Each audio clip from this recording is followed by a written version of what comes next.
Hi guys, so today I am bringing you some spooky recommendations as it is almost Halloween, and what goes better with Halloween than spooky reads.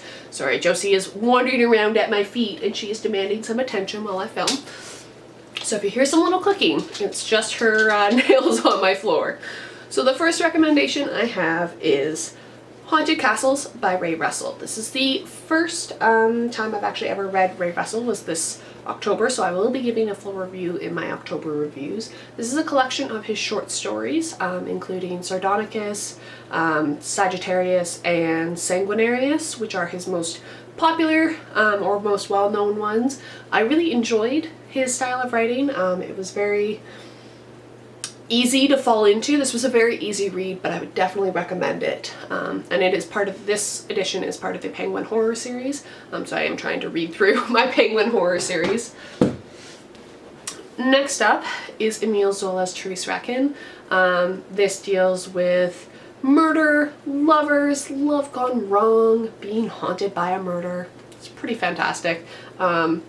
Especially if you like really unlikable characters who are extremely well written. I think Zola is one of my favorite people for writing unlikable characters. It wouldn't be a spooky recommendation without some Shirley Jackson, and this year I'm recommending The Road Through the Wall. This is less outrightly scary than some of her other works, such as The Haunting of Hill House, but it is one of my favorites, up there with We Have Always Lived in the Castle. This deals with the insidious nature of the suburbs. As somebody who lives in the suburbs, I absolutely adore this, so I definitely recommend this. And Jackson is just fantastic. You can't go wrong with Jackson, basically. Next up is one, I think an author I've never actually talked on my channel before, and I'm not actually that fond of them, but I do have a bit of nostalgia for them because I read them a lot when I was growing up, and that is Anne Rice and the Vampire Lestat. My copy is actually signed. I met her last year. She came to a book event in Toronto that I was volunteering at, and I was actually able to get my edition signed, which is one of the newer editions because I didn't actually own one, so I had to buy one at the event. But yes, it is signed and it is personalized.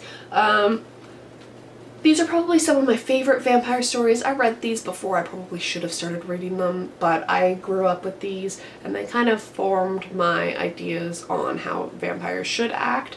I mean, I do understand that in other vampire stories, every vampire story basically has, the vampires have their own like rules that they need to follow, but I really enjoy Anne Rice's works. Her earlier works, I should say. I really like Interview with the Vampire Lestat, Queen of the Damned. Her later works, Memnoch the Devil, not so fond of. Not so fond of the Christian leanings in those later works, but the earlier ones are fantastic vampire stories, so I would definitely recommend those. Next up is a gothic tale, and that is Charlotte Bronte's Villette. It subtly mocks the gothic genre while also kind of adhering to it. I think it is fantastic. It is probably one of my favorite books that I read this year, so I would definitely recommend it. Yeah, it tells the story of Lucy Snow, who is a young, she's not quite a governess, she works in a school, but she's a governess, and yeah, it's pretty fantastic. Last up is The Woman in White by Wilkie Collins. This is one of the Moonstone is the first detective novel.